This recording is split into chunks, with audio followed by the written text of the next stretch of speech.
Whether you have a diagnosis or not, I don't care. I'll teach you how to find what's causing your health concerns using the labs you already have.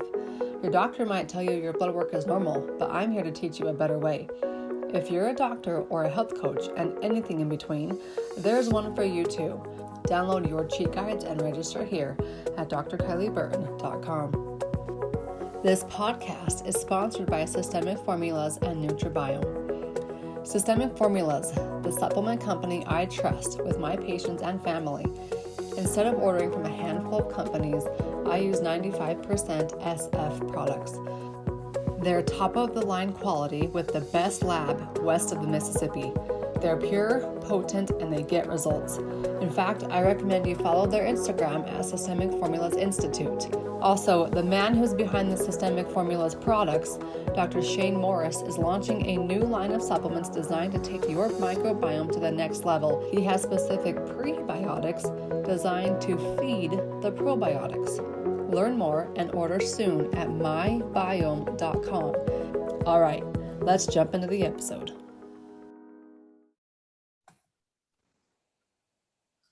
Welcome to the Beyond the Diagnosis podcast with me, Dr. Kylie. We are in season 4, over 100 episodes in. If you have liked any of it and felt empowered, go to your favorite podcast listening app and leave a review. Those reviews are the best compliment I can receive.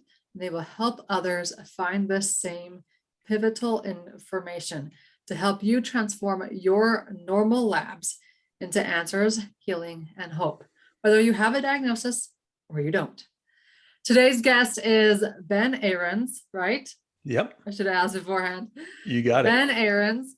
He is a neuroplasticity coach and founder of Reorigin, RE-Origin, for retraining the brain. He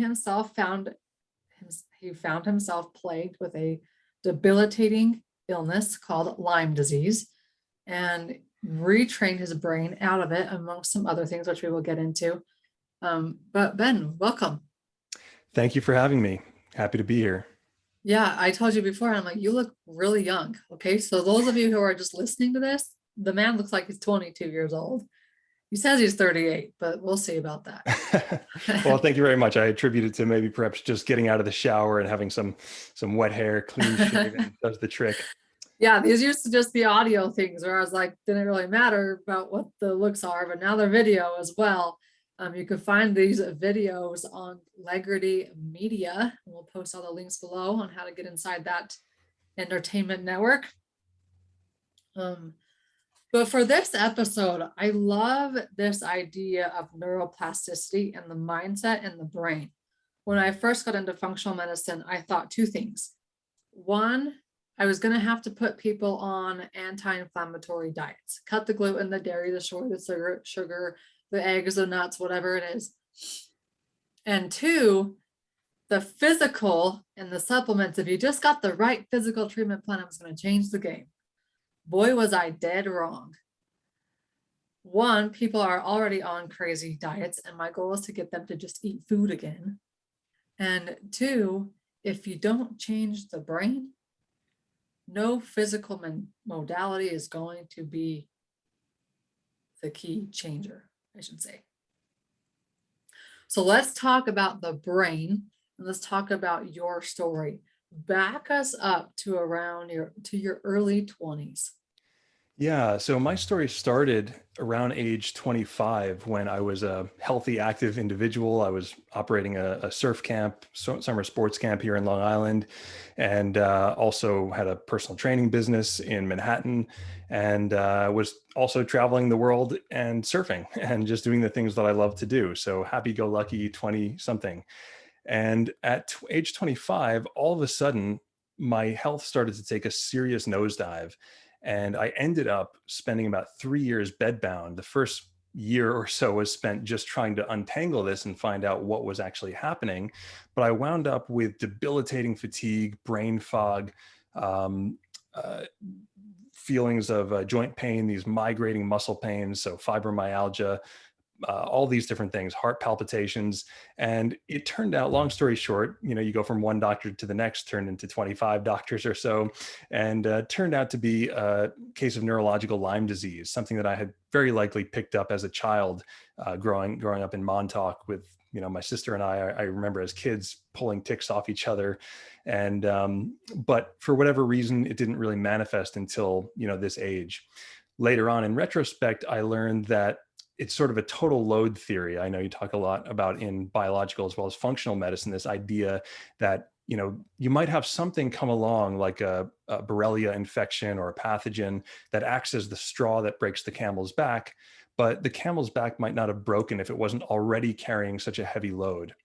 So being stuck in this scenario for years, one of the things that really caught my interest and curiosity, as well as just trying to navigate my way out of this, was this notion that a lot of people come in contact with certain triggers, certain whether it's foods or allergens or pathogens, and only a small percentage of them have ongoing symptoms from that. So, and we know statistically that, if a cold virus breezes through the room, roughly 30% of people will actually get sick and exhibit symptoms while the rest won't. So there must be more to the picture than simply what we come in contact with. There's also how and why your body is responding. And that really led me on this journey into neuroscience and studying the brain and how the brain acts as the sort of chief choreographer of all of these bodily functions, including the immune system, the stress response, digestion, and all of these different things that enable us to either return to homeostasis or deviate further from it. Yeah. The brain is so important. So when you found yourself bedridden for 3 years, I can only imagine, especially in your mid-20s, what was the first step you took? Well, the first step initially was to go to my primary care practitioner. This was in the first, 6 to 8 weeks when I wasn't getting better and I felt these flu-like symptoms. And at the time, I believe he did a test for Lyme disease, the ELISA test, found positive titers, but said, looks like this was an old infection. So he put me on a few rounds of doxycycline, kind of the standard protocol. And when that didn't work, I saw a cardiologist. At the time, I was experiencing heart palpitations. So he, ran the halter top monitor 24-hour test on me, found that, of course, my heart is all over the map. That led me to the neurologist who did EKGs, punch muscle biopsies, nerve conductivity testing, spinal taps, and functional MRIs, found brain lesions in the frontal cortex, and basically gave me a diagnosis of multiple sclerosis was the clinical diagnosis. Okay. So that led me further down the rabbit hole and kind of made my way into the chronic Lyme scene, where there's a lot of information, for better or for worse, out on the internet about people who have gotten sick with Lyme disease and for whatever reason weren't really able to make a full recovery, and where it's gone on for years and in some cases for lifetimes. So I started to investigate that. That led me down the rabbit hole of functional medicine, biological medicine, even energy medicine, and ultimately to the nervous system, and just trying to start to understand what's happening when some people get better and some people don't. Why is it that some people get really sick from this while other people don't? For instance, my stepfather is one who tests positive for Lyme every time he gets tested and is completely asymptomatic, has never had any symptoms related to such an illness. So this really began my curiosity. Why are some people experiencing responses in relationship to foods or chemicals or Wi-Fi while other people don't? And the answer has to be something with the brain, with how information is being signaled from the environment through the nervous system and basically to the rest of the body. And that kind of led me on to studying, taking some neuroscience classes at UC Berkeley remotely, and learning about this whole emerging field of neuroplasticity, which is really what started to give me hope. Neuroplasticity is basically, most simply put, it's the idea that the brain is completely malleable. It can absolutely change itself, both structurally and functionally. And so because I had ostensibly brain damage at this time, when I learned that the brain actually can change, that the brain can heal the same way a paper cut on your finger can heal, I became very, very hopeful that perhaps this condition wasn't a death sentence, but maybe I could do something to facilitate some of that neuroplasticity, to create or cause some of those positive changes to take place in my own brain. And I turned to research that had been done on stroke victims and people who had basically recovered from traumatic brain injuries, and started to apply some of these, fairly simple exercises myself, and was just pretty astounded by the progress I made. Within a few months, brain fog was about 50% diminished. I could start to read again. Within about 6 months, I could get back to walking. And within 10 months, I was back to part-time work. And it's just progressed up from there. Over the last 8 years or so, I've been 100% healthy. And it's just really sparked my interest to go deeper into this field and help others learn to do the same. So you said 3 months into this, your brain fog was 50% Correct. improvement. 6 months in, you were back walking around, so the bedridden was gone. And then 10 months in, you were what? Back to part-time work. Did you do any like physical treatment, or is this pure brain power? Yeah, really good question. So primarily it was the brain power. It was, the interesting thing that I noticed when I went from being, let's say, what we'll call it 100% healthy, or at least feeling, in my prime, to feeling completely low energy, lethargic, not able to do things, was that it happened very quickly. And it's kind of akin to if you've ever pulled an all-nighter or two and tried to go into the gym and work out after, being in that sleep deprived state. You'd probably find that you might only be able to exert yourself, let's say, 30% of what you normally could. Now, it isn't the case in that scenario that you've lost 30% of your muscle mass in 48 hours. You still have that, but rather what's gone or what's diminished is the central nervous system's ability to contact and communicate with those muscle fibers and recruit that strength that you do have access to. So despite being even bedbound for a long period of time, I did absolutely lose some strength and a good amount of muscle mass. I believe it was 40 pounds was what I lost.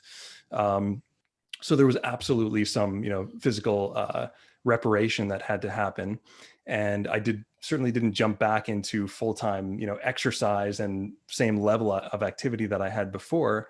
But making that transition from, the bed or the sofa as it was to walking around through just incremental training, through going to the end of the block and then going around the block, and then the next week going around 2 blocks and so forth, took place over about 3 to 6 months, to the point where I could be a functional member of society again.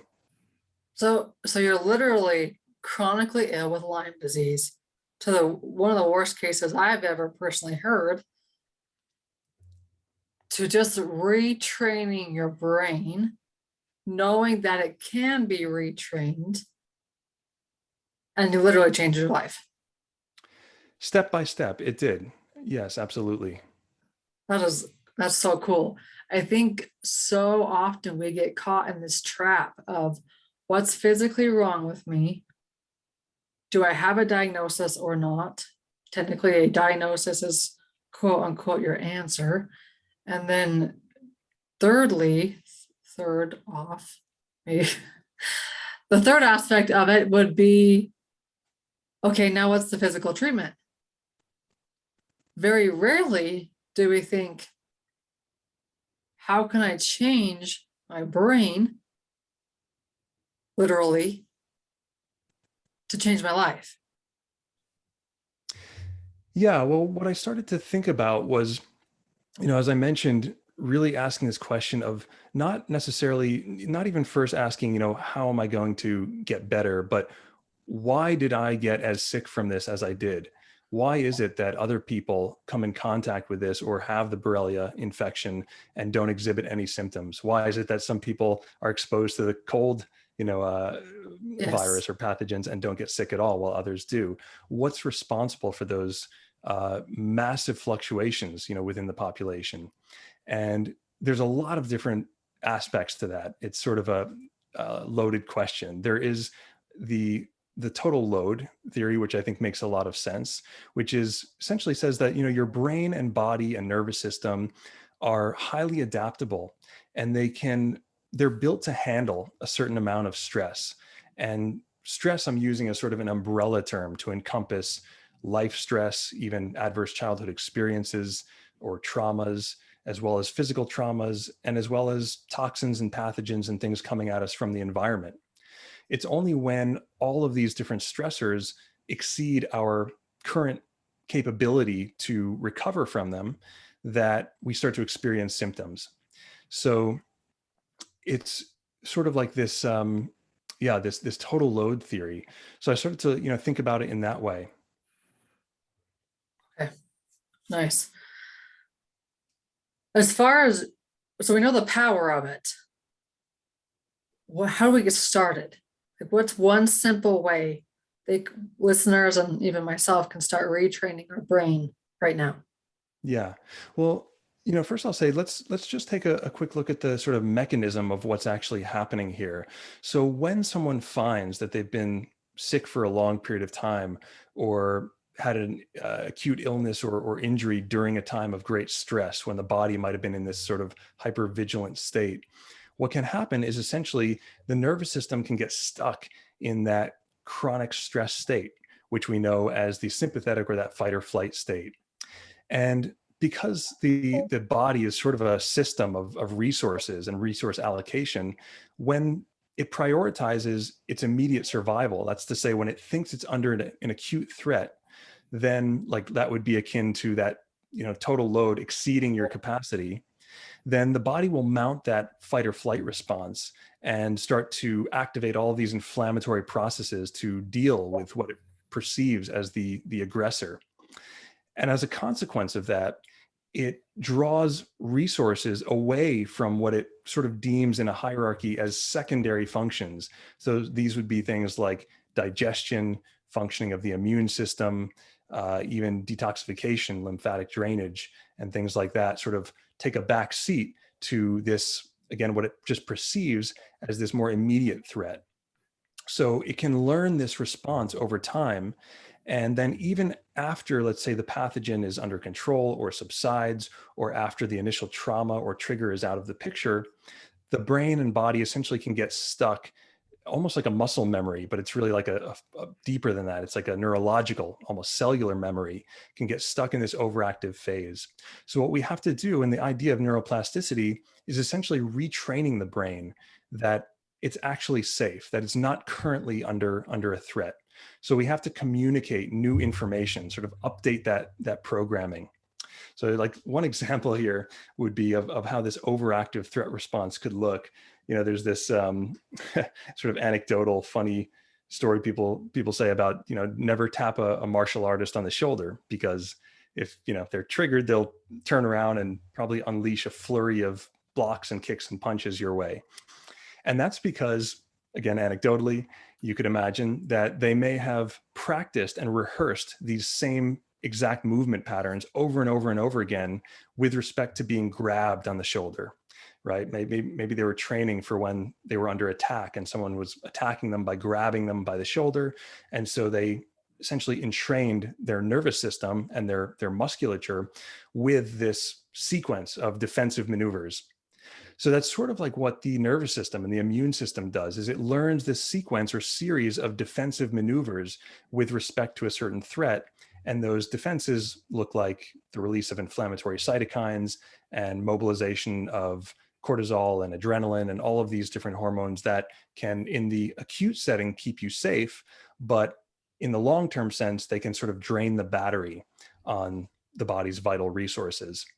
So what you'd want to do, of course, is if you tap that martial artist on the shoulder, we want to communicate a new message first. We want to somehow update him that, hey, this is just a tap on the shoulder. This is not an attack. This is, simply trying to get your attention, perhaps.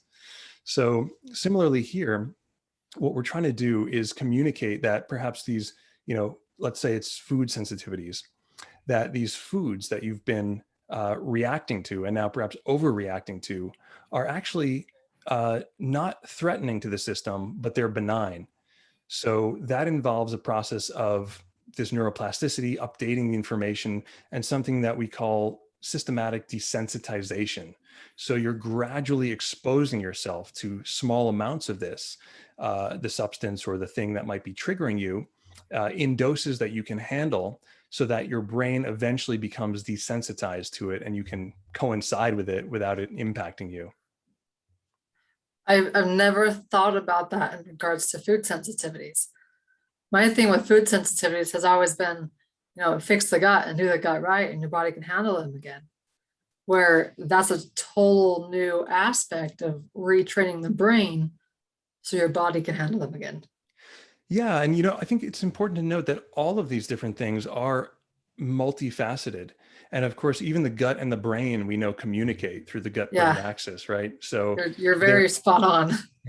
So there is absolutely, you're right. There is certainly some physical reparation that needs to take place by giving the gut a break, by temporarily perhaps removing those things from your diet so as to not add more acute stress to the system. But then, I know many people, myself included, whose diets have become increasingly restrictive to the point where you can hardly eat anything. You basically have to go, full, what do they call it, carnivore, or even that. If you're trying to do it vegetarian, then you're kind of out of luck. So I think the idea is to give your system, in this case the lining of the gut, a chance to repair itself and help it along. You can assist it with certain nutrients and things like that, and enzymes, while at the same time starting to retrain the brain so that you can gradually introduce these things back into your diet, so to the extent that they won't have the same impact on you. And in short, the way we kind of go about doing that, the approach we take using neuroplasticity, is to practice keeping yourself in a relaxed state. So we break the cycle of the maladaptive response. Yes, breaking the stress cycle and replacing it with a very conscious and intentional relaxation response that we teach people how to induce themselves through movement, posture, breathing, and visualization. So a combination of all these things put together in a 5-step sequence that we've developed, along with a neuroscientist and a clinical psychologist, to essentially give people a tool to teach their body and teach their brain a new habit. So whether it's, whether they're dealing with something like anxiety or depression, or something more physical like these food sensitivities or fatigue, or even pain syndrome, all of these things in a way can be seen as a habit on some level that the brain has learned, and that the nervous system is keeping active by firing these same old neurons. But the tenet of neuroplasticity is that neurons that fire together wire together. And it also says that neurons that fire apart wire apart. So that's to say that when you start to interrupt or break these cycles, you start to break those same subconscious patterns, that you can actually decouple those old neural pathways. And we know that, people with pain syndrome now, who have been suffering with chronic pain for 20 years, have actually, through brain retraining, shut down those old pain sensing neurons and turned them into regular neurons. So they're no longer experiencing the pain, because it wasn't coming necessarily from actual damage that was present in the body. It was coming from old information where perhaps the body was damaged at one time. Let's say if you broke your arm, but now it's 20 years later and you get stressed out or get a cold and you experience pain in that same region. It's just merely a reactivation of those old pain neurons that were at one time appropriate, but are now obsolete. Yeah. So you talked about the 5 steps. dive into a little bit more on that. Yeah, sure. So this is essentially, a sequence, again, similar to that analogy of the martial artist who's tapped on the shoulder, who somewhere down the line, perhaps through his own training, learned this sequence of defensive maneuvers. What we want to do is essentially replace that with a sequence of relaxation maneuvers. So the first step is essentially to become aware that you're in this fight or flight response with respect to a particular trigger. So, for instance, if it's social anxiety, then maybe the thought of being in a crowd later or giving a speech would trigger the stress response. If it's food sensitivities, then merely thinking about going out to a restaurant could be sufficient to trigger some of those symptoms. So the first step is becoming aware of what those triggers are and what those responses are. And we have a sort of what we call it thought loops, but it's like a mind mapping exercise that people do on paper to map out and bring their subconscious processes to light. So the next step is to interrupt it. And this is done again using a change in behavioral patterns. So change in posture, in head position, in breathing, and ultimately in where your focus goes. And the third step is to actually start to calm the limbic system. And for this one, we have people address that part of themselves, understanding that what was once an appropriate response meant to help them, meant to defend them or protect them, is actually now no longer doing that job. It's actually causing more problems. So we sort of have them go through a script, give that part of themselves, in this case, the limbic system, sort of permission to calm down, to stop its overprotective activity. And then we make use of things like breathing and visualization to have them help them get into a deep immersive experience so that they can ultimately replace that that stress response with a relaxation response. And what's really important here, and what kind of separates our approach apart from other types of neuroplasticity programs, is that this is done in a very personalized manner with respect to a person's specific trigger.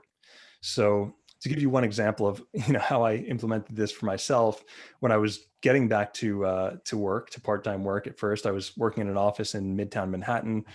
There was a lot of activity going on there near Times Square. And one of the ongoing symptoms I had was just hypersensitivities to light, sound, and it was a very challenging place to be. And by the time Manhattan is not the place for that. Exactly. Yeah, by the time I'd get to the office already overstimulated, I found that if the phone rang, that was usually sufficient to trigger anxiety kind of attack or even a panic attack. And so this would go on for weeks. The phone would ring and all of a sudden my palms would sweat, my heart would race, my pupils would dilate, I would breathe heavy, and my mind then would start to chime in all of these, negative what thoughts. if scenarios. Yeah, what if there's someone's going to yell at me on the other end, I forgot to do this or that. All these imaginary scenarios, most of which never come to fruition, right? So the first Why is it that we always come up with the most negative imaginary scenario? I don't know if you have the answer to that, but I mean, I'm human. I do the same thing. That's a really good question. And the answer actually is important because it really coincides with why this neuroplasticity type of work is so effective. In short, as I understand it, the brain has evolved essentially to first and foremost protect us, to ensure our survival. That's its number one job. And as part of that, it's evolved this sort of onboard negativity bias. So it's paid in the past, or through evolution, it's paid to overestimate the sticks and to underestimate the carrots, right? It's sort of the ones who were more risk averse would be the ones that had a better chance of survival back in times where the environment itself was really dangerous. But now that we don't have, predators, and we're not, falling off cliffs, so we're not living in such a physically dangerous environment, the threats that we deal with are more psychological, they're more emotional. But because the brain has evolved over millions of years and our technology and lifestyle has only evolved over the last few decades or a few hundred years, the type of response that those psychological threats, like that ringing phone, produce are still in alignment with survival responses. So when that phone rang, even though of course it wasn't life-threatening, my brain falsely perceived it as if it was life-threatening, and it would start to mount that fight or flight response, prompting me to basically run away from a predator when in fact there was really no threat as such. Yeah, cool. Sorry, I don't even remember where we were. Brain has Yeah, evolved to protect us, the 5 steps. yes. So at this point, essentially, it's critical to realize that this this response is out of date, to say the least, and that it's in need of an update. So the example I was giving of how I sort of updated this by interrupting the pattern and replacing it was that every time that phone rang, I made a simple rule for myself, where instead of, you know, answering the phone in that fight or flight state, I would take a really deep breath. I would relax my shoulders. I would take a pause and count to 3, and I would put a smile on my face. And then I would answer the phone. And at first it was really hard to do, right? Because it was involuntary response. Phone would ring, heart would start to race. But I reminded myself over and over and over again, and I got many chances throughout the day over several days to do this. And after about a week and a half, what happened was really fascinating. Not only when I heard that phone did I not become panicked and have all those symptoms, but I actually started to relax. I would hear that phone, and all of a sudden my shoulders would settle down. My breath would go more deeply and easily. A smile would come to my face, and I would start to feel completely relaxed, because that's what I had been rehearsing and practicing with respect to that same trigger. So this is just kind of one example of how you can take a certain trigger, whether it's a sound or a food or a pathogen, and essentially start to retrain your nervous system's response to that thing. That's so cool. Okay, so much to think about. I know I'm going to have to go back and listen to this, and because you already have like things popping up in your brain about how other people and patients and my own family members. Do you ever work like on a therapy level? I Like think it's, like yeah. childhood trauma? Would that be something that you could rewire? Yes, it's an interesting thing. So I'll first say that with what I do and with Reorigin, we don't consider it therapy, and we don't actually work directly with children. Although I will say that we do work with what we call core beliefs, or what we've learned, things that we've learned at a very early age. And I don't know if you're familiar with these studies on ACEs, the adverse childhood experiences, where The test. Yep. exactly, yeah, very Yep. interesting that they're now able to correlate, people who have certain threshold or number of these adverse childhood experiences with their susceptibility to, say, autoimmune conditions, or even certain types of infections and pathogens. And the way I view that really is just that it falls under this same category of this total load theory. It's one more contributing factor to that total stress load on the system. Now, sometimes when we learn things as children, that's information that the brain has and reacts to, that now, 20, 30, 40, 50 years later, probably is in need of an update. So, one example that I give in the Reorigin program is, let's say, and this is just to show how powerful the brain and body is, and how these things work together. So imagine that, you have a memory from childhood of your grandmother baking fresh cookies. And every time you smell cookies, or let's say chocolate chip cookies, it transports you back to, this memory where you're sitting around the table with your family and you feel loved and supported, and you're, about to eat cookies. So it's this great warm feeling. So when you smell that, it might be sufficient to prompt a relaxation response, to release oxytocin, to make you feel all of these good, warm, fuzzy feelings. Now let's take another person, for example. Same exact trigger, the smell of chocolate chip cookies, but for this person, let's say that they had a childhood experience whereby, well, they were baking cookies, their parents were having an argument, and their other sibling was stealing the cookies from them, and it was just a sensitive situation, we'll call it. Now that person might smell the exact same thing, right? Same exact chocolate chip cookies. Let's say they're walking past the same exact store, but simply in virtue of their previous experience, they're going to have a completely different experience in the present. Their body is going to change and reorganize its chemistry in accordance with past programming, with something that they learned in the past. So rather than releasing oxytocin and feeling loved and supported and all of those warm and fuzzies, their brain might trigger the release of cortisol, adrenaline, epinephrine, and fight or flight response, right? So this is just, again, one of those interesting things that goes back to, it's not just what happens to you or what you come in contact with, it's how and why your body responds. And to your point in question, yes, I think, any experience that you have in life, especially in childhood, is just going to be one more factor that determines what your response mechanism is going to look like down the line. I like your terminology there when you say update the brain. Yeah, that's really what's happening, because again, like the smell of chocolate chip cookies is totally benign. It's not really threatening to your body, and it's also not really good for your body. It's kind of either way. It's just the story that's ingrained in your brain and in the limbic system, that primitive part of the brain that's related to that scent. That's what your body is responding to.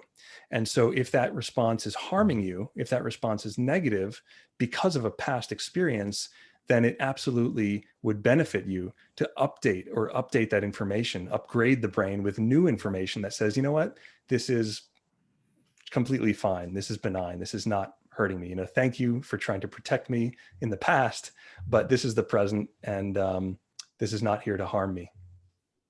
I love that. We're going to end right there. So update your brain with neuroplasticity. You can find all the details at re-origin, ORIGIN.com. You can also find Ben and the Reorigin team on Instagram at reorigin_official. Thanks, Ben. I can only imagine the neuro training you've been through. And all I'm going to say is I passed that class, and that's all I needed to do. Yeah, thank you so much, Kylie. It's been a pleasure to have this conversation with you. Whether you have a diagnosis or not, I don't care. I'll teach you how to find what's causing your health concerns using the labs you already have. Your doctor might tell you your blood work is normal, but I'm here to teach you a better way. If you're a doctor or a health coach and anything in between, there's one for you too. Download your cheat guides and register here at drkylieburton.com. This podcast is sponsored by Systemic Formulas and Nutribiome. Systemic Formulas, the supplement company I trust with my patients and family. Instead of ordering from a handful of companies, I use 95% SF products. They're top-of-the-line quality with the best lab west of the Mississippi. They're pure, potent, and they get results. In fact, I recommend you follow their Instagram at Systemic Formulas Institute. Also, the man who's behind the Systemic Formulas products, Dr. Shane Morris, is launching a new line of supplements designed to take your microbiome to the next level. He has specific prebiotics designed to feed the probiotics. Learn more and order soon at mybiome.com. mybyome.com.